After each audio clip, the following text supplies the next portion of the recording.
दूसरी बात, अब ये हाथ है, एक बार ये रखा जाता है इसके ऊपर और एक बार ये रखा जाता है, बस हाथों का मूवमेंट है। अब ये रखा था तो अब ये रखेंगे, तो इसके दोनों का मूवमेंट अलग अलग है और बॉडी को इतना बेनिफिट फायदा जो मिलता है ना, वो देखो इसको क्या मिलता है। अब ये चेयर के ऊपर रख लो पैर को, अब इसको ये कमर को दो हिस्सों में बांट दो, एक नीचे और कंधे ऊपर ले जाओ, कंधों को कान के लगा दो, अपने कंधे कान के टच रहना चाहिए, नीचे का हिस्सा नीचे की तरफ, ज्यादा कोई दबाव डाल के नहीं, इसको अपने हिसाब से चलने दो,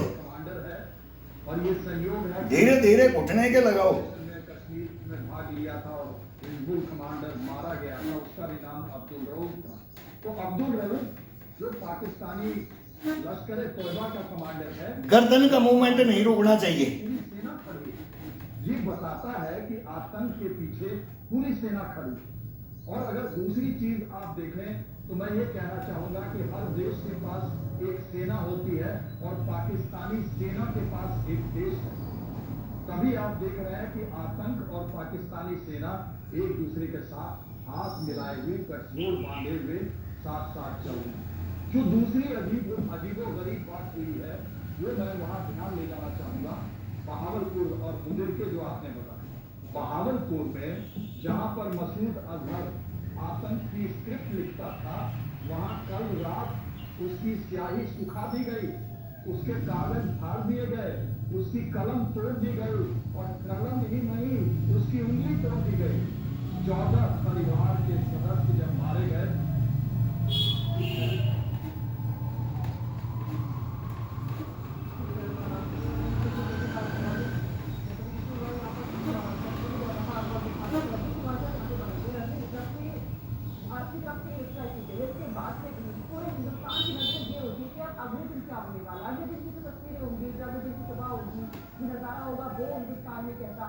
क्योंकि अब देश भर में हाई अलर्ट जारी कर दिया गया है। पाकिस्तान की तरफ से जो सिर्फ कोशिश हम देख रहे हैं, गोलीबारी की गई है, रोटी को लगातार इसको लेकर देखिए सुनीता, पाकिस्तान का जो चल रहा है वो दो मुहा चल रहा है। एक तरफ तो ये कह रहा है कि भारत अगर इसको दोबारा देश का नहीं करता तो वो जो है जवाबी कार्रवाई नहीं करे। वहीं दूसरी ओर लगातार जिस दिन से एयर स्ट्राइक भारत ने किया है, उस दिन से लगातार वो जो सीज फायर का उल्लंघन है वो लगातार कर रहा है, मासूम लोगों को जो है टारगेट कर रहा है।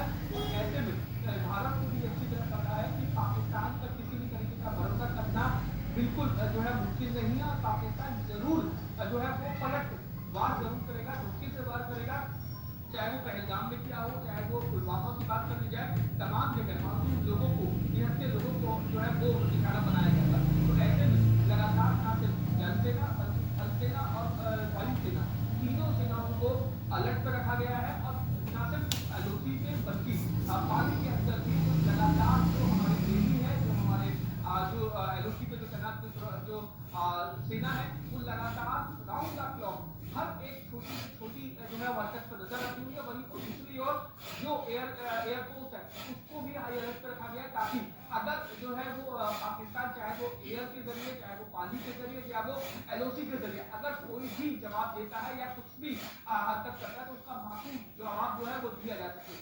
यही कारण है कि एयर स्ट्राइक होने के बाद कल भी जो भारत ने कई जगह वो ड्रिल किया गया कि अगर जो है वो कोई हमला होता है, कोई रिटेलिएट किया जाता है पाकिस्तान की तरफ से, तो उसको किस तरीके से आम लोगों को जो है वो देखना है, आम लोगों को किस तरीके से उससे बचना है। वहीं दूसरी ओर पाकिस्तान लगातार यही गुहार कर रहा है कि भारत जो है वो उससे हमला नहीं करेगा तो हम लोग नहीं करेंगे, लेकिन वहीं दूसरी ओर वो उसका दूसरा चेहरा ये देखने को मिल रहा है कि वो एलओसी पे सीज फायर कर रहा है, मासूम लोगों को निशाना बना रहा है। पाकिस्तान भरोसा करता है, ये जोश आ जाता है इस बॉडी के अंदर, अपने आप आ जाता है। जब युद्ध की बातें चले तो इस बॉडी को भाई हर जवान बच्चे बूढ़े को आता है, ये किसी को भी आता है। अब ये बहुत ज़बरदस्त टाइम है, वो तो हम करेंगे, सेना करेगी। मैं तो बोलता हूँ कि ये इनकी सेना के जवान और हमारे सीनियर सिटीजन सेना के जो आज मेरे को 20 साल होगी छोटी हुई सेना को, 20 साल होगी मेरे को, और वो भी छुड़वाई गई थी। टाइगर टाइगर बोलते थे हम, टाइगर कोई है तो आओ, इन पहाड़ियों में आओ, डोडा भद्रवा किश्तवाड़ गुल संगलदान में आओ, पुंछ मेंढर कृष्णा घाटी पीर पंजाल की पहाड़ियों के अंदर मैं भी 10 साल लड़ा हूँ। अभी फिर लड़ने के लिए मैं बोलता हूँ कि वो एरिया के अंदर मैं आ जाऊँ और मेरे वो छोकरे, वो मेरी टीम होती थी, वो आ जाएं, मेरी टीम होती थी इंडोरेंस की। किसी को छोड़ेंगे नहीं, किसी को छोड़ेंगे नहीं। ये दमखम, ये लड़ने की इच्छा शक्ति, जीवन में यही संघर्ष ही जीवन है और जीवन ही संघर्ष है।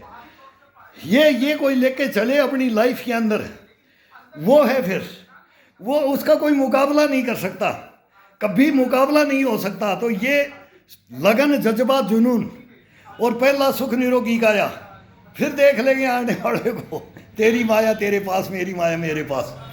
आजा आजा भिखाऊ सिंह, आजा आजा ब्रिगेडियर अनिल कांबले, बता दे देश को ये कौन थे, ये कौन थे, किसका मर्डर किया था, अरे किसका मर्डर किया था, अब बताएगा, हिंदुस्तान बताएगा। तू इन जल्लादों से कम थोड़ी था, तुम बैठे हो हिंदुस्तान के अंदर मीर जाफर और जयचंद बन के।